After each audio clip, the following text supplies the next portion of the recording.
What is up, members of my collector corps? It is I, Super Mario Zilla, or you can call me Vinny, and today we will be taking a look at the SHMonsterArts Gamera 1999 Kyoto Decisive Battle version.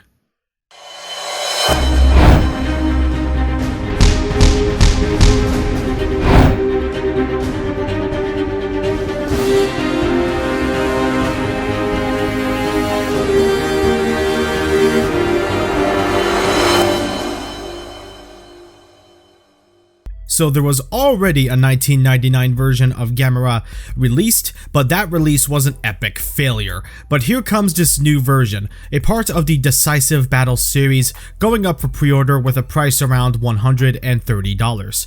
And after this went up for pre-order, we got to see Iris go up for pre-order as well. Pretty cool stuff. Accessories for this figure are about the same as last time. The difference between this version and the last version is that this one looks so much better. It's an improvement for sure. So I will let you know if this is worthy of a spot on your Gamera shelf.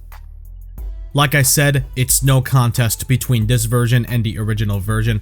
This one looks so much better, mainly in the face area. The previous figure's face was not very accurate to the source material, which was fixed. Here, he looks great. The different blends of greens is eye-catching for sure. Some dry brushing and some shading.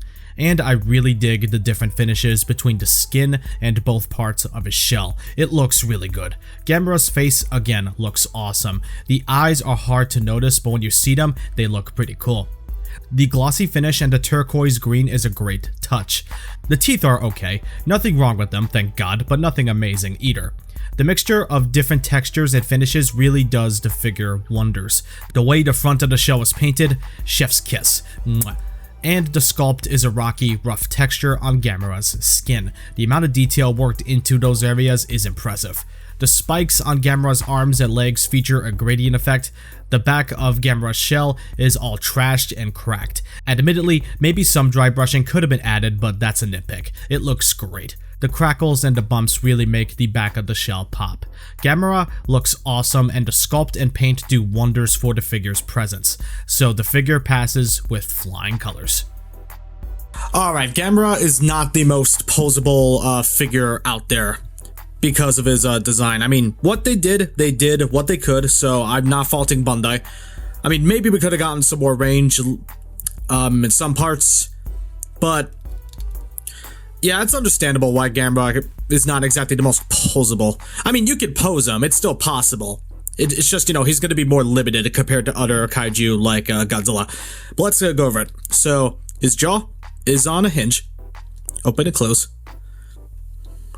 Pretty cool.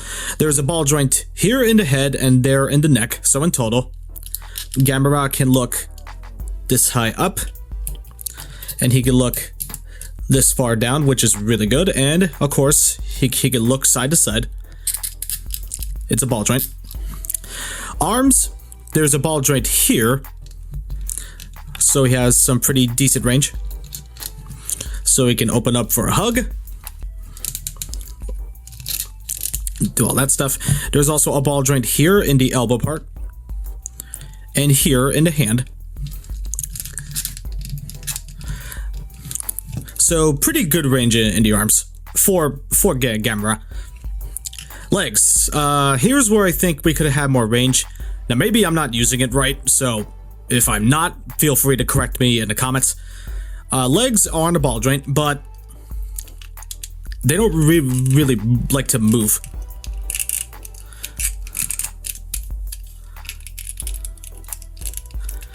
Now this could be on me, although wait. Okay, you know what? Never mind. They're moving exactly how they are intended. So, no, I'm not wrong. Yeah. Not a lot of range on the legs. But not much you can do with that with how they're positioned in you know, his shell.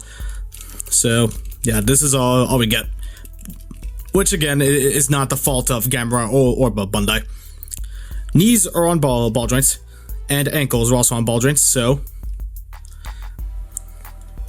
yeah. So his ankles have pretty good range, which means decent ankle rocker, so yeah. Can pose wide. Pretty cool. Tail is on a series of ball joints.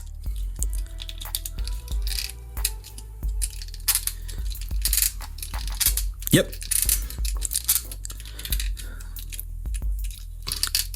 Good stuff. It can't really curve downward, like maybe a little bit, but it's not a whole lot. So yeah, so Gamera does have posability. You can get him into, you can certainly pose him.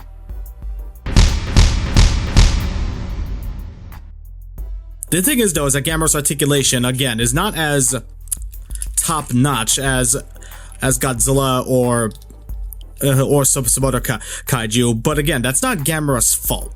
So for what Bandai worked in, they worked in enough, and it's still possible to make Gamera look pretty cool. So not Gamera's fault or Bandai's fault. They did what they could. Gamera comes with a good chunk of accessories, so let's take a look at all of them. First, he has a damaged, severed right hand. This is a pain to get on the ball joint, so if you're having a hard time with interchanging the parts, use a hairdryer. The damaged hand does look pretty cool though when it's on. Next is the burning right hand, and this looks killer. The gradient effect and the translucent plastic is great looking. I like it a lot. This hand is much easier to interchange, at least on my copy. Next is a flight stand, an acrylic clamp and peg with a red base reused from the MonsterArts Godzilla 1994. And here are all of Gamera's parts for flight mode. Now, I will admit, I'm terrible at explaining stuff, so here's a video of me showing you how to put all this together. Consult the instructions if you're having a hard time, but when you do it once, it almost becomes second nature, and when everything is together, Gamera looks pretty cool in flying mode. But I hate that the peg is so low. Give me a Tamashi stage arm, not this. It looks lame when he's this low. Well, I like the accessories, including the flying mode stuff, but again, the stand should have been higher. And please be careful when interchanging the parts. Use heat if you're having a hard time. Here's a size comparison with other figures you may or may not own. Gamera is a standard sized MonsterArts and looks good with many other kaiju like Godzilla, Golza, and much more. And he'll probably look great with Iris when he comes out, so he'll fit in with the others. So this became a personal favorite for me. I found myself really liking this figure despite the articulation, probably because I enjoy the character. So fans of Gamera, I recommend this. Only if you find a deal. Look, that price $130 is a lot, even for a figure like this, so only get this full price if you're a diehard fan of Gamera. Besides that price, he's good, especially his looks, that gets an A+. His accessories are also fun to mess around with. Gamera is a great piece, I'll give him an 8.5 out of 10.